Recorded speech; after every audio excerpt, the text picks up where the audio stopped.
दिल्ली के मुख्यमंत्री अरविंद केजरीवाल जी की जो गिरफ्तारी थी वो पूरी तरीके से अवैध थी, गलत थी। मेरी जो गिरफ्तारी थी वो पूरी तरीके से गलत थी।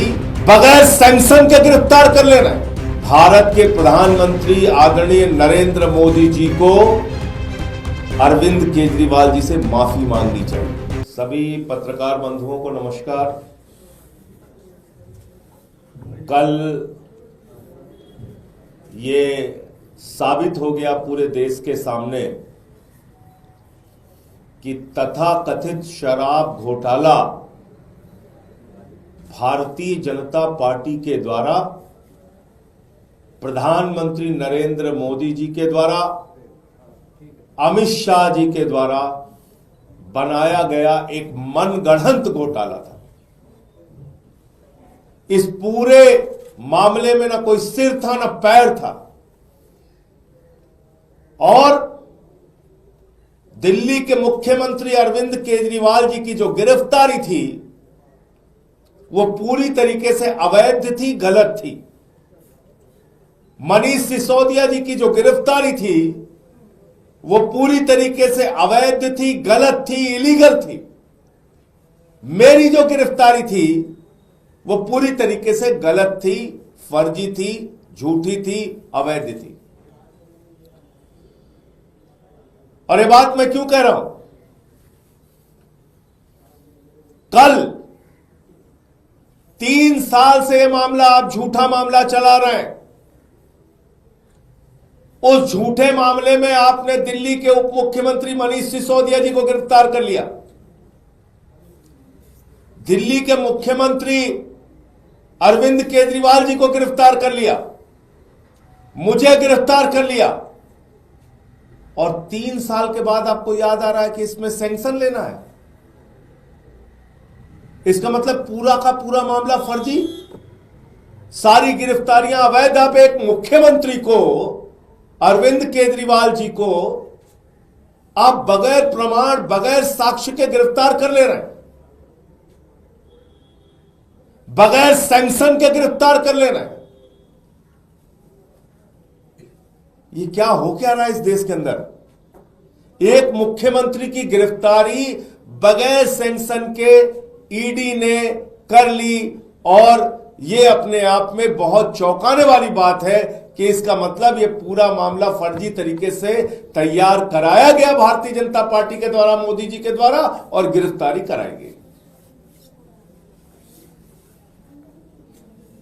अगर जरा सी भी शर्म है तो इस अपराध के लिए भारत के प्रधानमंत्री आदरणीय नरेंद्र मोदी जी को अरविंद केजरीवाल जी से माफी मांगनी चाहिए। उन्होंने अपराध किया है, गुनाह किया है, इस बात के लिए माफी मांगनी चाहिए। बगैर सैंक्शन के अरेस्ट किया है, इस बात के लिए सार्वजनिक रूप से प्रधानमंत्री जी को माफी मांगनी चाहिए। और मुझे लगता है कि यह अब बताने की जरूरत नहीं है कि पूरा मामला राजनीतिक दुर्भावना से प्रेरित था, राजनीतिक दुर्भावना के कारण बनाया गया था। इसमें दूर दूर तक कोई सत्यता नहीं थी और गिरफ्तारी पूरी तरीके से अवैध थी, गलत थी। मुझे इतनी बात कहनी थी। आपका कोई प्रश्न हो तो आप पूछ सकते हैं। सर, क्लॉज ये हालांकि सुप्रीम कोर्ट के वर्डिक्ट के बाद आया था, तो ऐसे में सैंक्शन लेने की कोई जरूरत एजेंसीज को पहले थी नहीं। टेक्निकली तो ये मामला बनता है। देखिए, ऐसा है, सैंक्शन लेने की जरूरत होती ही होती है। इसलिए मुझे लगता है कि अगर ईडी ने बगैर, आप एक मुख्यमंत्री को बगैर सैंक्शन के अरेस्ट कर लेंगे, ये अपने आप में ही सामान्य बात लगती है क्या?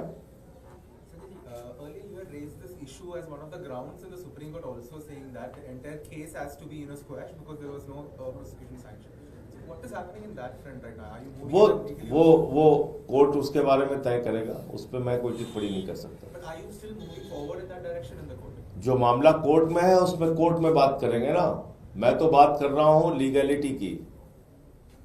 आपने एक मुख्यमंत्री को, उप मुख्यमंत्री को, एक सांसद को तथा कथित शराब घोटाले में जिसका न सिर था, न पैर था, न सच्चाई थी, उस मामले में बगैर सैंक्शन के अरेस्ट कर लिया।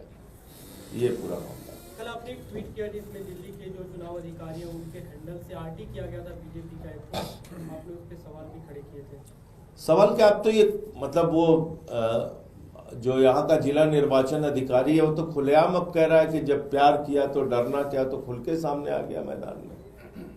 जब बीजेपी के ट्वीट को आरटी कर रहा है वो, तो बड़े आसानी से आप समझ सकते हैं कि उसका कितना गहरा रिश्ता भारतीय जनता पार्टी से है। अब ज्वाइन करके प्रचार भी करेगा उनके लिए।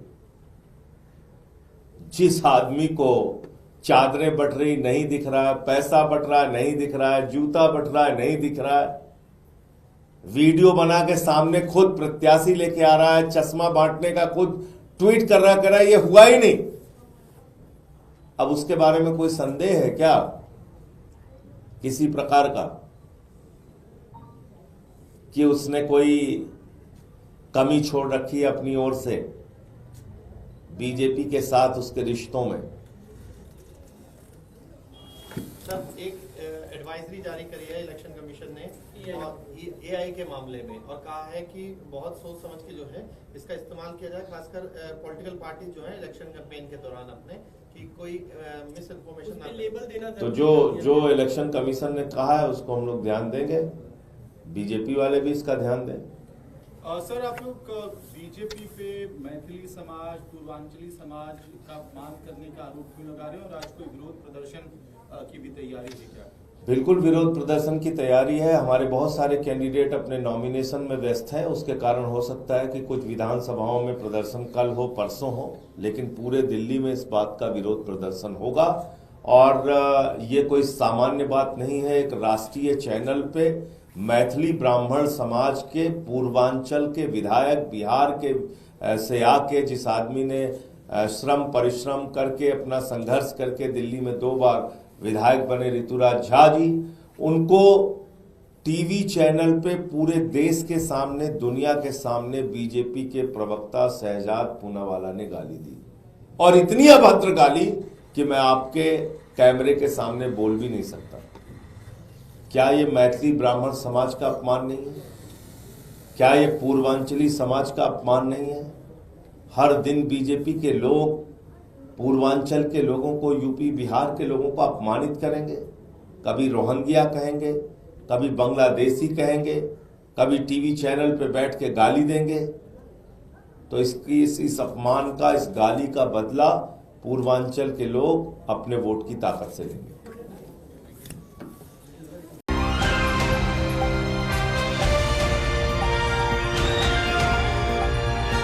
दिल्ली, हरियाणा, उत्तर प्रदेश, राजस्थान की हर खबर के साथ देखते रहिए न्यू इंडिया न्यूज़ नेटवर्क।